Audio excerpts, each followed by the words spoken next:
جی ناظرین، خبر شامل کرتے ہیں خانیوال مخدوم پور سے۔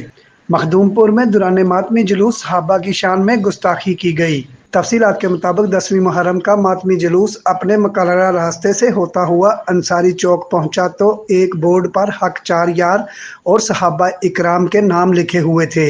ایک بدبخت اس بورڈ کو پھاڑ کر ہوا میں اچھالتے ہوئے گستاخانہ الفاظ بولنے لگا، اور جب ڈیوٹی پر مامور پولیس اہلکاروں نے عمیر کو پکڑنے کی کوشش کی تو ہجوم کا فائدہ اٹھاتے ہوئے موقع سے فرار ہو گیا۔